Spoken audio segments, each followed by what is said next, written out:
Hello and welcome to the Soulful Mamas podcast. You're with your host Maria, and thank you for joining me today. It's really great that you're here. I hope you're having a beautiful day, week. We have just crossed that cross-quarter festival of Lunasa, which has many names. That originates from the Celtic lands, but it's basically the time of the harvest and abundance and gratitude.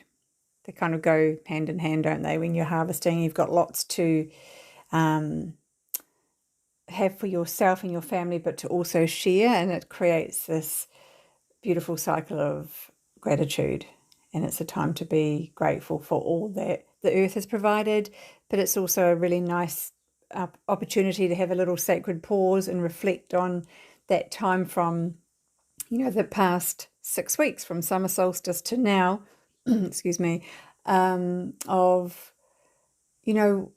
how far you've come, the work you've done, those reflections, that inner landscape of, wow, look what's happened in that time, which is why following the wheel of the year is, for me, it holds me in the space of kind of truth and knowing, because it's in alignment with the seasons and what's happening outside, what's happening around you. And absolutely, for us here at my place, we've got such an abundance of grapes that they're just ready right now. And we've got passion fruit coming on and lots of apples. And we're going to have surplus, which is so good, because I love to be able to share with other people, particularly grapes, because grapes, homegrown grapes, without any sprays, are so good, because they're so good for you. But yeah, I don't tend to buy them from the supermarket because they're such a heavily sprayed crop. Anyway, I digress. So just, if you haven't already, just have that moment. Do take that sacred pause to drop into a space of reflection of that last 6 weeks and your actual physical garden, what you have harvested from your plantings, maybe some beautiful flowers. I had a beautiful mama give me this amazing bouquet of dahlias yesterday from her flower garden, and they're just exquisite. They're so beautiful. They just make my heart sing whenever I see them, and I can only imagine for her in the garden. I think she said she's got 450 different plants, which is amazing. So it's such a happy, joyful place to be surrounded by beautiful flowers. So just receiving that from her was such a gift. And then she can receive from that, feeling good for giving, and then the ripple effect. And obviously I'm going to be, once my grapes are fully ready, they'll be going to whoever wants them. The apples, the surplus of those, this is when our pigs are the most happy, because they are just in apple heaven. So happy time for them. So it's just a beautiful time to harvest and to reflect on your gardens, but also your aspirations, goals, intentions, whatever you want to call them, that you possibly planted over the last 6 weeks, and how are they looking? How have they come to fruition, if they have? And maybe you need to give them a little bit of nurturing and love so that they can bloom and flower a little bit more too. It's a good point to have a little moment. So in your sacred pause, have a little reflection on, where am I at? And give yourself a pat on the back for how far you've actually come. And on that Wheel of the Year, my Turn of the Wheel online program on Thursday nights, this is New Zealand time, I'm running that fortnightly. And if you're interested, there is still space if you'd like to join us. So just send me a message, maria@parentingthesoul.com, or Instagram, wherever, and let me know, because it's really beautiful just to be held in that space and learn a bit bit more about the wheel of the year, a bit more about the current astrology, really working with the new moon, full moon energies, and just being in a beautiful, held, non-judgmental, safe space with other women. So yeah, that's another seed I'll plant for you. But yeah, so today I have such a beautiful guest to bring to you. I actually interviewed her a few weeks ago, but I have been honouring my time with my children before they started back up at school. And yeah, I just had a little pause, my own sacred pause from the podcast for a few weeks so that I could be present with what needed to be happening at home. So I'm excited though to bring this to you because her name's Terri Bessa, and she is, oh, she just emanates calm and just grace. She's so beautiful.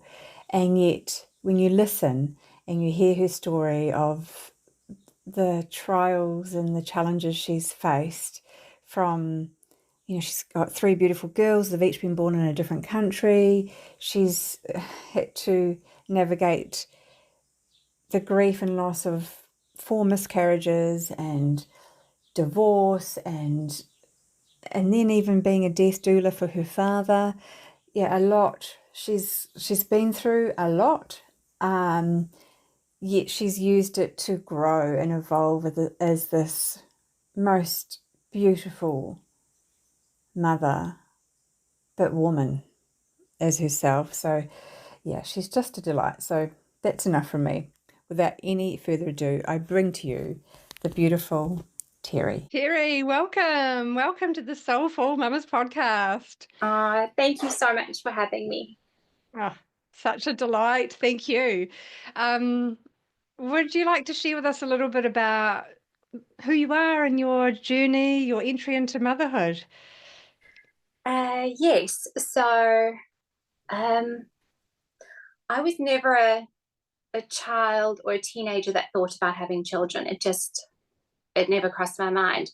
And I was the baby of the family. So, of course, I was the one who was always babied. And then I think I must have been early 20s, someone I knew fell pregnant. And I just remember being like smacked in the face with awe. Like, I honestly, it felt like I'd learned that Santa was real. It was this absolute childlike wonder that people have. That's how children, I don't know, become. It never crossed my mind ever. I didn't play with dolls. I never pretended to be a mom. And I think more so that I could have that I could be a mother, and that I never thought of how I wanted a baby. I wanted to be a mother, and those felt like two very different things in my heart.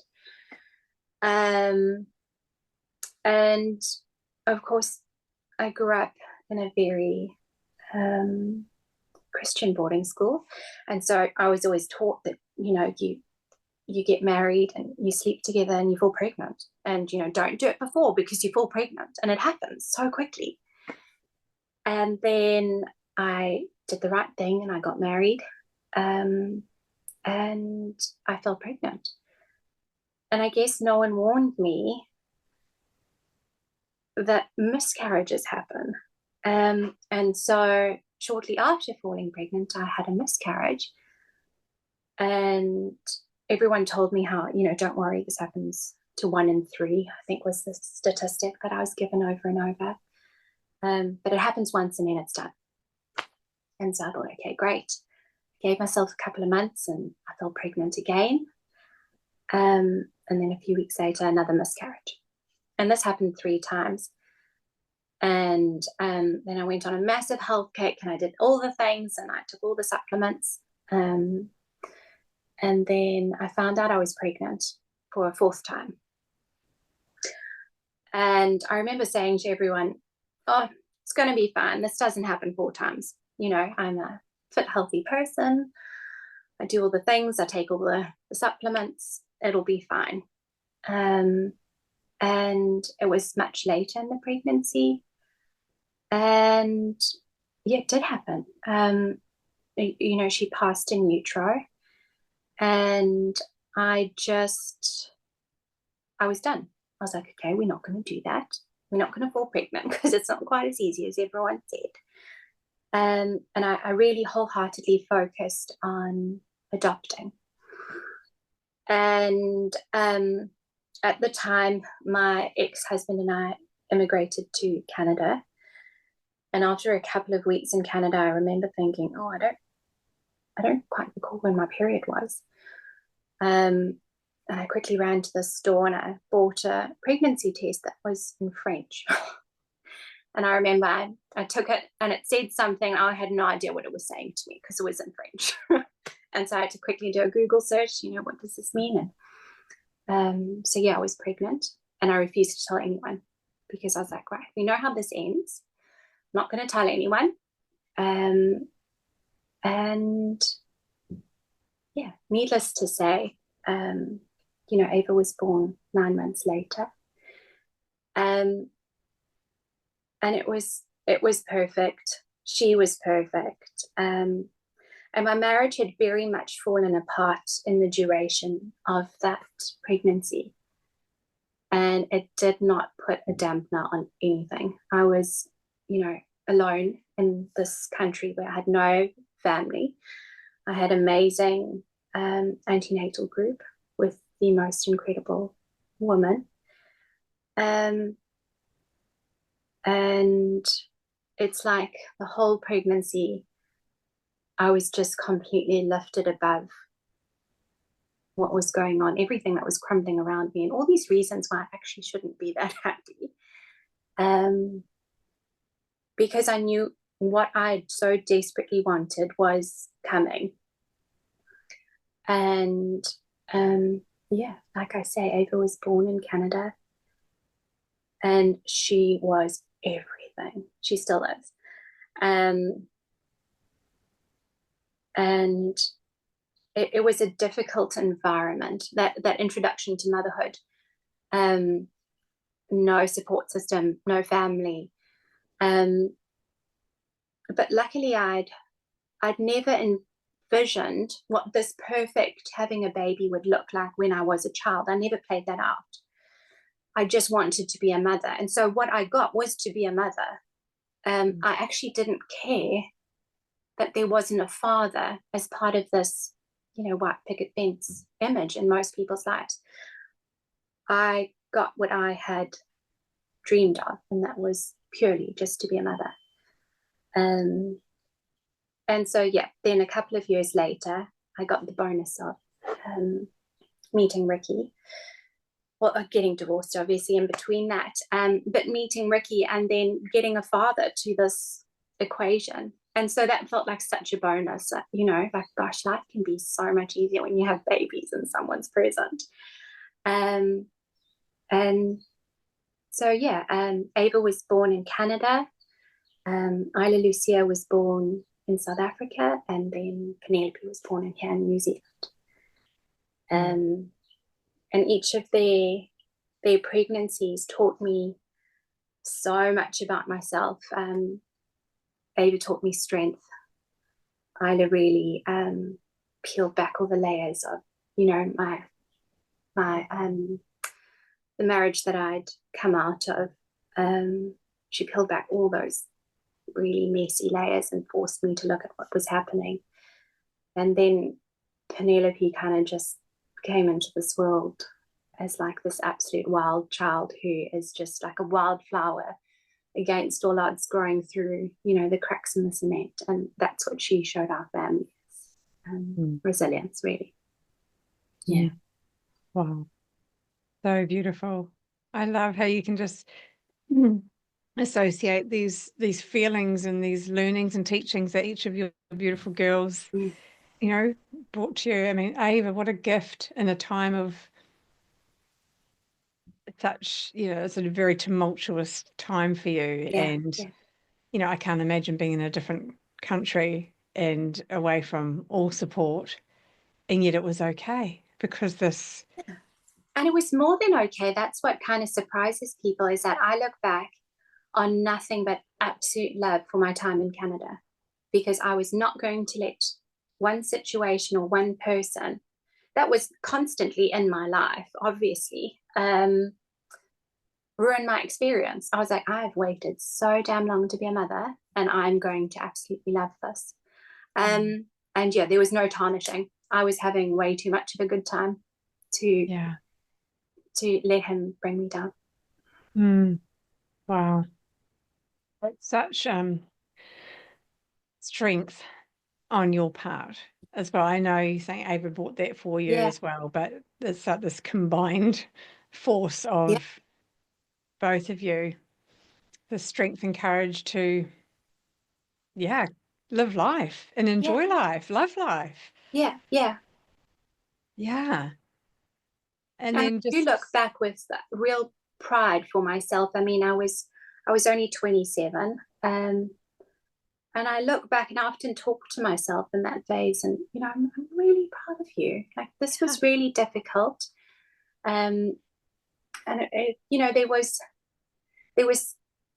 was dark times, but I refused to let those define that beautiful time. And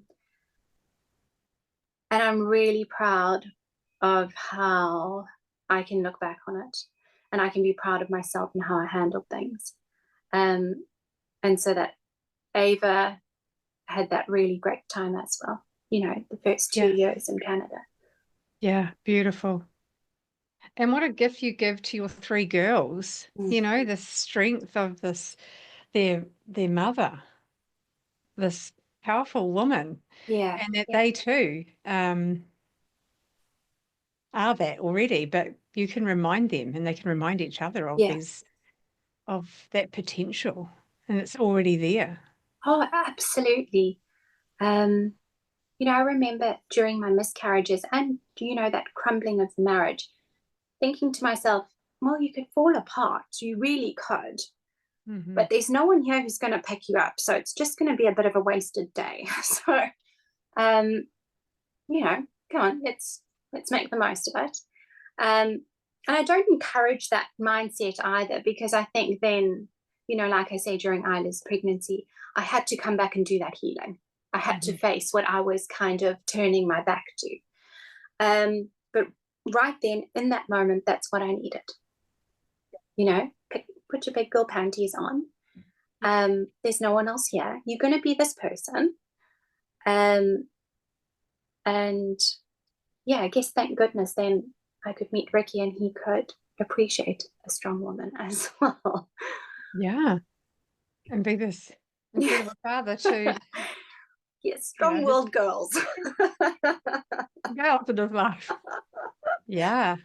But that's all sometimes we do need to, it feels like, push through a little bit, and it's what's taking the action in order to get to that next step. And you need a bit more. I can imagine at that time the potential for you being really low could have is right there in the waiting to pull you down. So you had to really find the inner strength and resource within yourself to like, no, this is not going to define me, and push and give that extra push, and probably, who knows, divinely pushed as well. And then when you're in that safe space back in South Africa, right, with Isla, you can breathe and drop the shoulders a little bit more and allow, okay, all right, bring it on. What do I need to do? What do I need to look at? But you couldn't have done that back in Canada without some real strong, solid support around you to hold you in that time. And I never had the choice when to leave Canada, because Ava was born Canadian. I needed my ex-husband to sign a letter stating I could leave the country with her. So of course we just had to sit there and bide our time until inevitably he met someone else. So I never had that option of, this situation stinks, I want to go home. All control was taken away but I didn't let that define me. I had the control, and my control was going to be a damn good mother, and to be happy. Yeah. Yeah. So, yeah, it's not always in our control. Yeah, but I love that. A damn good mother and be happy. I mean, that's it for all of us, right? We just want to be as a good mum, a good parent, as best we can be, and to have that joy and happiness along the way is, it's really necessary. Yeah. And, I know you enough to know that that impulse has followed you through. That is what you do even now, all these years later in New Zealand. That's your guiding principle of parenting, or one of them. Yeah, absolutely. And I guess even when I met Ricky, it was really, I had the choice. I didn't need to be saved. I didn't need to let anyone in. I consciously make the decision to have Ricky as a part of my life. Because I know that I could handle things. He didn't come in and sweep in and save this day. And that was an amazing lesson that's carried me through. As a little girl, so many little girls read the stories of how, the princess is saved. And when, the girls were little and I read these books and I'm like, you don't have to be saved, darling. You can save yourself. Like, you can make your story whatever you need it to be. Yeah. Yeah. We're the author of our story. Absolutely. And if you want to erase someone at some point, then that's also okay if that's no longer serving you, and do this, heroic journey on your own. Yeah. And that's it, isn't it? Having whatever those core fundamental values are, being the guiding, that true north for you. So for you, the being happy and being a mother is guiding you. And for someone else, it might be that and something slightly different, but aligning to whatever that true north is for you. Absolutely. And being able to teach our children, particularly our girls, that we don't have to, you have the pen, you have the pencil. Yeah. We're creating the story as we go through the choices and actions and thoughts and expressions that we have. And if it aligns with us, that happiness or strength, or I'm going to be whatever they're going to be, it's perfect. Yeah. Not dimming their light. And I'm also very thought out about my wording. I never say my failed marriage or anything of that sort. Nothing failed. I didn't fail. It didn't work. Very simply. There's no sense of failure in trying and Absolutely. paths changing along the way. Yeah.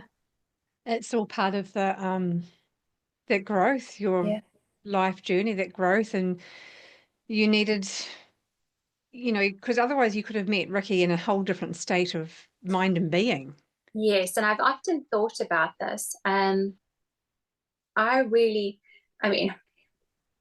anyone who's seen Ricky and I kind of interact properly, not in a group, will know that he literally does everything for me. He worships the ground I walk on.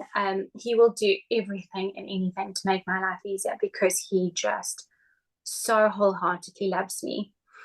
And I think if I'd met him first, I would never have appreciated him.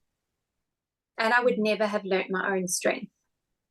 So I needed to learn my own strength, and I needed to see just what a gem he is, and that not every man is walking around, really worshipping their partner like this. So I can completely look back and understand why life has gone the way that it has. Yeah. I mean, hindsight's wonderful, isn't it? Yes. It's hard when you're in it, though. Yeah. And, fortunately, you I guess it's that starting going back to maybe before, but when your friend had that baby, like that catalyst of awaken something Yeah, within you yeah. that, oh my gosh, this is a thing. This is real. And that feeling, I could, when you're explaining it, I could feel what you're Yes. feeling. It's like it was And I very, still very much have that. You know, when someone tells me they're pregnant, I tear up. Like I just like, I'm like, oh my gosh, you saw the fairies, or you know, like you saw Santa. Like it's it's so amazing. And yeah, I can understand how that led me into doula work, because I honestly felt like every birth I was at, I was witnessing this miracle. You know, say there was 3 people in the room, and now there's four people, and this new little person is part of you, and like I feel such wonderment. And I still look at my kids and I'm like, I am the mum of 3 girls, and I look at them and how multifaceted they are, and I'm an absolute wonder. Like it's the biggest gift in the world. Like I see children in such a different lens. yeah. Yeah, yeah. It's absolutely amazing. I'm so glad that I didn't play with dolls when I was little, so that I could just all of a sudden learn this miracle. Yeah, Yeah. it's amazing. Yeah. So beautiful, Terri. And I can just imagine what an absolute angel you must have been for the woman that you did work with when you were doing your doula work. Yeah, Um, just to have someone like you to be there with them and walk and with the father as well, just to yeah. support. And did you actually have a doula yourself in Canada? Is that No, something? this is No? so actually what led me on to doula work was so after I had Ava, I had my birth was an hour and a half long, like so quick and easy. And I was like, oh, you know, don't know what everyone's complaining about childbirth. You know, it's the postpartum that's difficult. And so that's what led me to studying a postpartum doula. And I never had a doula ever with any of my girls. Just I tried to search for them and nothing would align. Nothing was clicking. So it clearly wasn't meant to be. But I had amazing midwives. And I was lucky enough that each of my midwives raved about doulas. Yeah. And so that's how this came in. And then I had a difficult birth with Isla. So then I added birth doula training on. And then while I was pregnant with Penelope, I was doing a lot of work around my miscarriages and loss. And so that's when I studied bereavement work as well, and death work. And so it became this kind of turnkey, beautiful circle of life, you know, study. And yeah, each of the girls kind of brought in this different wave of studies for me, a need for it. Yeah. All part of that healing journey, really, isn't it? Absolutely. Yeah. Yeah. Yeah. I think more and more, like New Zealand, the doula work is not as out there yet, but Yes, it's getting there, but not quite yet. yeah, it is getting there. And I've spoken to a few women that are doulas, and just the work that they do and what they're bringing forth, not just in New Zealand but other countries too. It's so special. So, It's but they amazing. themselves are incredibly special, like Yes. you yourself. It's not for everybody, right? It's the there's so much of yourself as well Yeah. that you fully bring to the table. And yeah, I can imagine also having young children yourself and doing that work it would take a lot of bandwidth. Yeah. Yeah. Yeah, which is ultimately I was my dad's death doula, because he was so pig-headed and he refused to have anyone in South Africa do it, which it would have been so much easier to do in person. But after walking that journey with him, it's like that cup was just a little too low to go back and do it at the moment. And I'm just sitting with that, and that's quite okay. And that's why I kind of started leaning into learning assistant work then, was because, you know, then I get to share that awe and wonderment with children who are cup fillers. Like, yeah, kids are just the best. They are, and they bring so much joy, and they help us as adults really get into that present moment, that remembering how to play and remember how anything can be anything, and just being in that complete awe and wonderment of anything. And it's really humbling as well, I think. And people that are drawn to working with children, there's something, it's two-sided. There's the healing aspect for ourselves as the adult, but also this untapped wisdom and playful gift that we also can share. And I love that that's where you are right now, and being able to be in that space, not just for your own girls, but for other children, and for yourself, your own inner child, your own playfulness. And beautiful. I feel doula work is kind of you holding space, you mothering, not that you're above them, but you know, you're holding space and you're kind of holding them in your arms almost. Whereas when I'm with kids now, it's, you know, you're getting down on your knees and you're like in like the nitty gritty, and you're in the mud.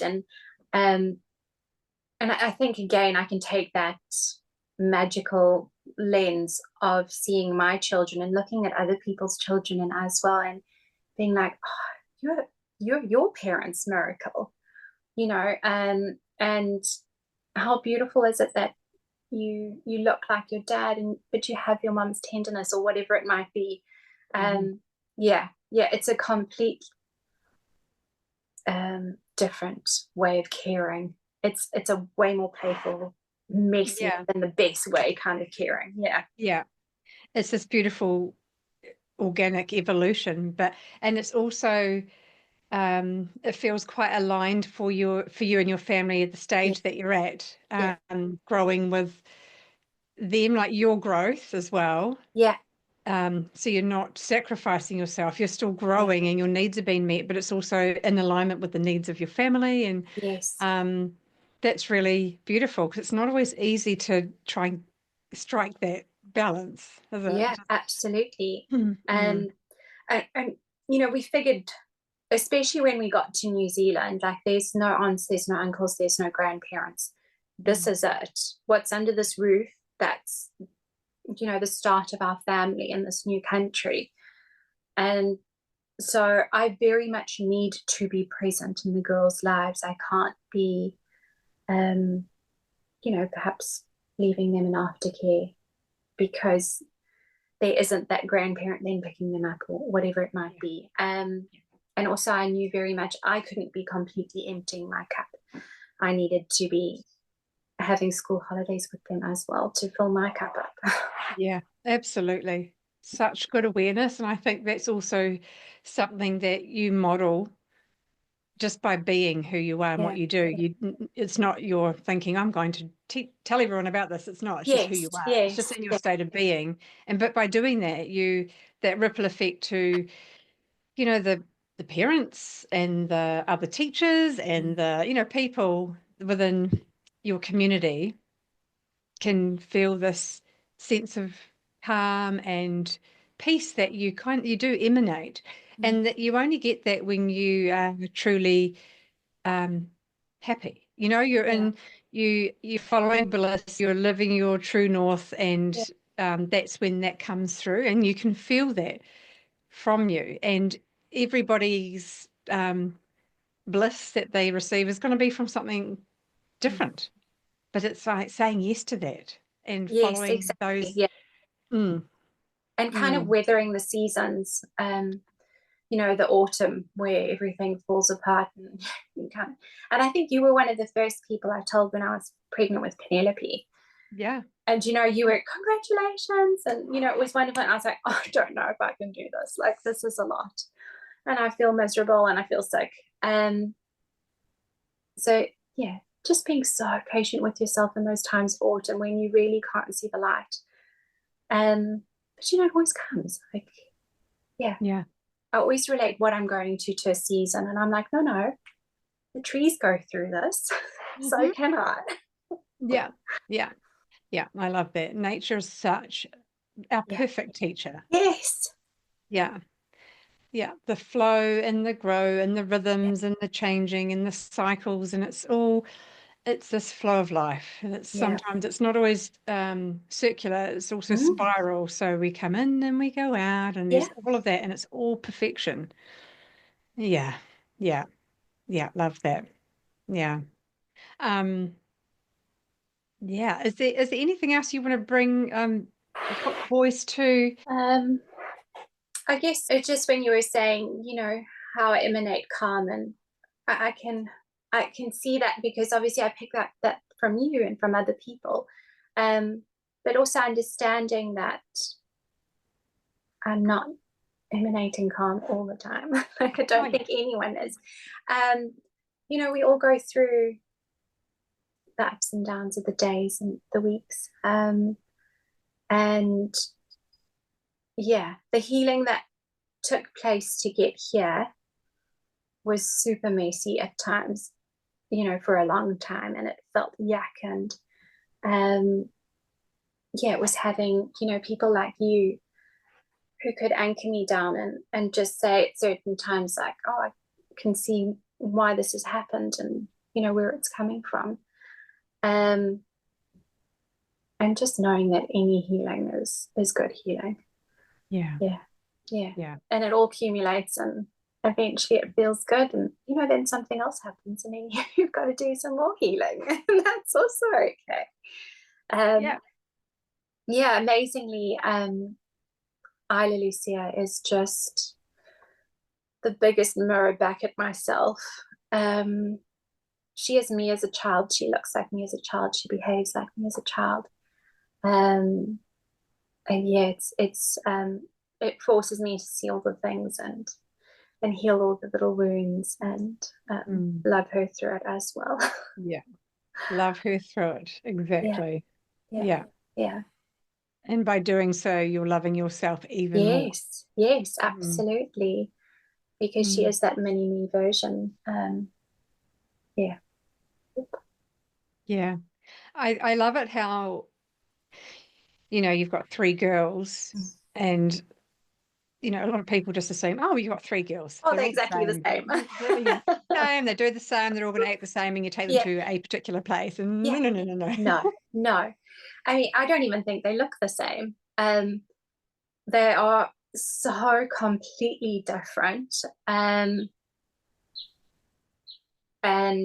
I can see parts of me and, parts of them from different ages. And even my relationship with each of them is completely different. I can only explain, like, it's like different colors almost. Ava feels like she's been, my best friend my whole life, because it was her and I for so long, just relying on each other. But no, they are so different, and they need to be loved differently. They need to be spoken to differently, and when they have a bad time, they need to be held differently, emotionally held differently. No, I don't think even if I had 6 girls, I'd understand girls. Like, because you're getting a person, you're getting this person that comes with likes and dislikes, and it's a mini human being. Like, it's not black or white because they're a boy or girl. Exactly. They're their own unique individual expression of, it's and that's perfect, but it's not easy to navigate that, learning to know them. And and then when you master that, but then it's the other people, often wider family, for example, or them appreciating each of the uniqueness that they bring too. It's such an interesting dance. I get that. I'm one of 3 girls, and we've got a younger brother, but the 3 of us, I can relate a lot, because we're so different. Same thing. We look different. We're completely different. but back then you're all lumped into, okay, this is, you know, 3 girls. You're all Same girls. exactly the same, aren't Yeah. you? Haircuts and the clothes. Yes. You're all going to wear Everything. pink dresses with bows in your hair. Or, Yeah. yeah. And it's just not like that at all. And then there's a lot of unpacking and shedding as you get older, and to try and find your true unique expression of it's good. So I love that you can recognize that from right from the get-go with your girls, because it will definitely serve them well Yeah. going forward. And Ava and Isla have their own neurospiciness, which, you know, brings other quirks to the table. But yeah, they're just little people. And we just little people as well in big bodies. You know. So yeah, we all just walking each other home. Yeah. Oh, beautiful, Terri. I love that. It feels like it's a nice thing, nice image to end on almost. But before you do go, I would love to know what you do to keep your soul full. Two things. I'm constantly knitting, which you've seen over many years now.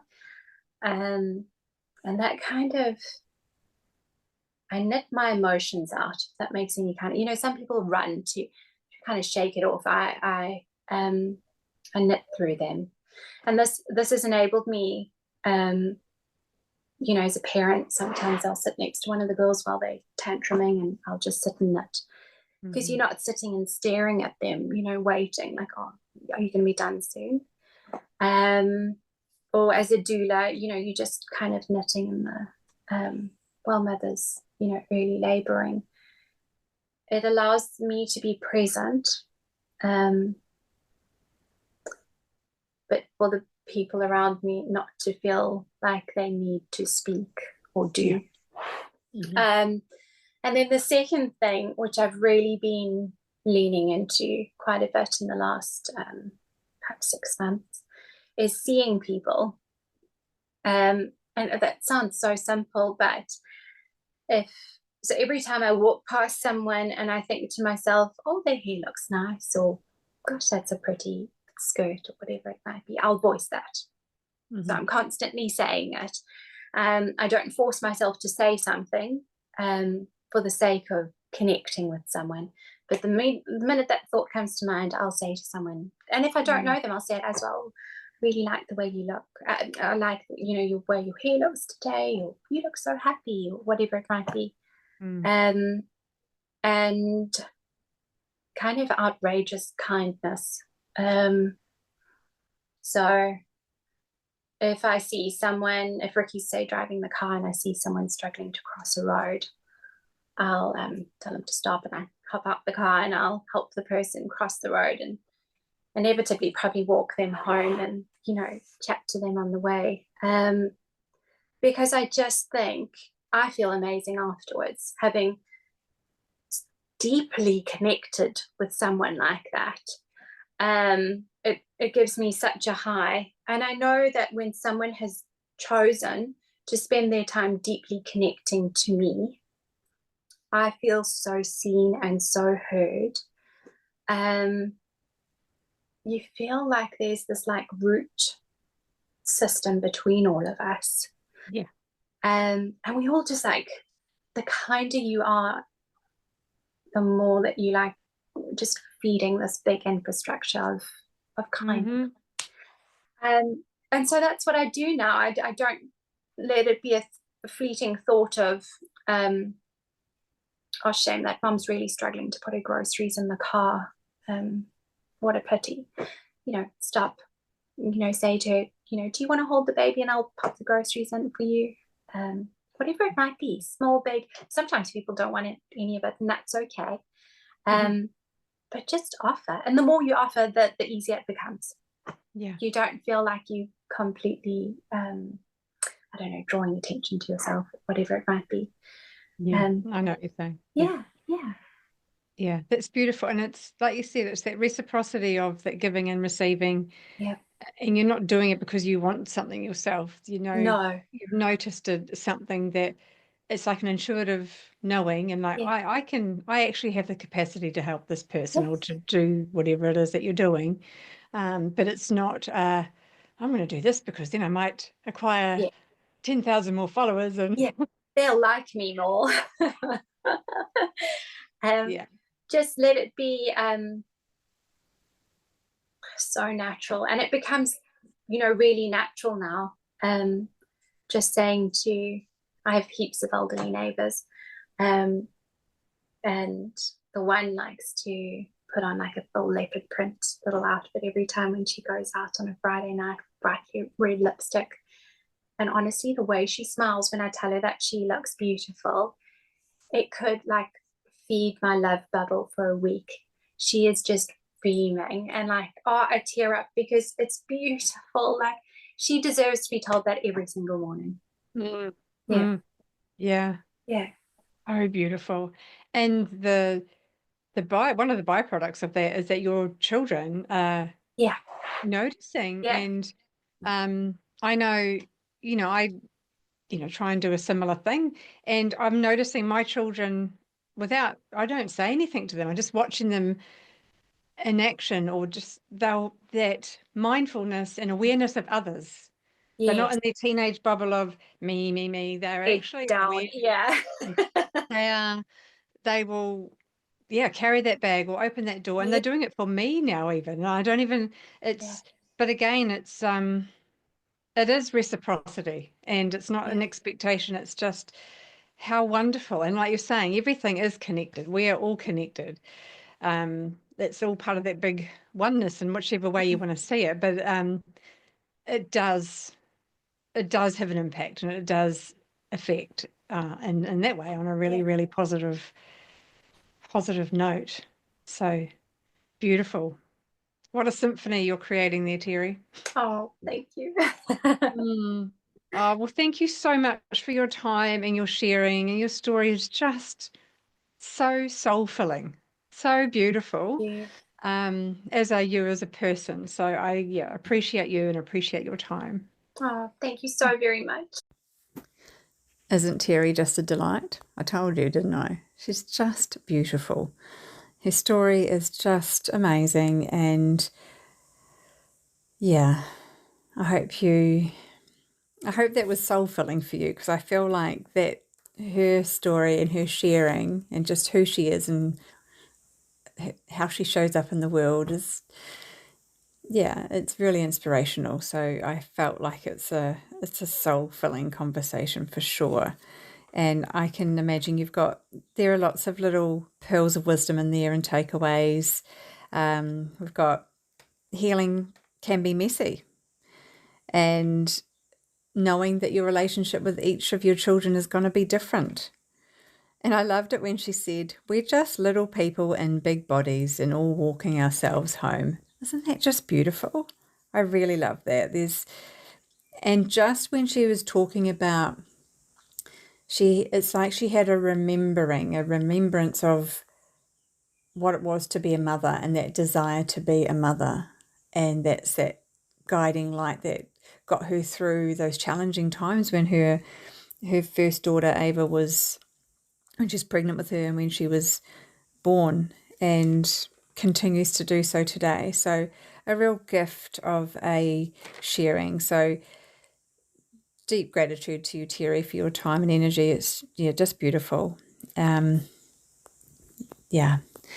And just before I go, if you haven't already, please do, subscribe, comment, leave a review. Just it'd be really beautiful to have a bit more conversation happening around what it is that you, the listener, would like to hear more. Who would you like to hear from? Or, there are so many.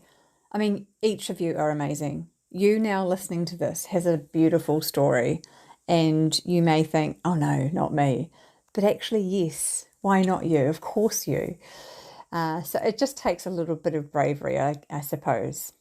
But if you yourself would like to share your story, or if you know of somebody that you think would like to, then please, get in touch with me, because the more that we can share, you see these common threads throughout these episodes if you've listened to a few, and the more we can hear each other and then support each other, and we're creating and reweaving this village, this web. And I know it's online, but it's a start though, isn't it? And it's a way to make connections, and it's a way to make community, and then we can then start making that in person too. You can start making these connections with one another. So that's what this is all about. So yeah, you or somebody that you may know, if you'd like to come on, it's just you and me chatting. That's all it is. It's pretty harmless, I promise. Anyway, I wish you all a most beautiful soul-filling day and week ahead, and I will see you again soon.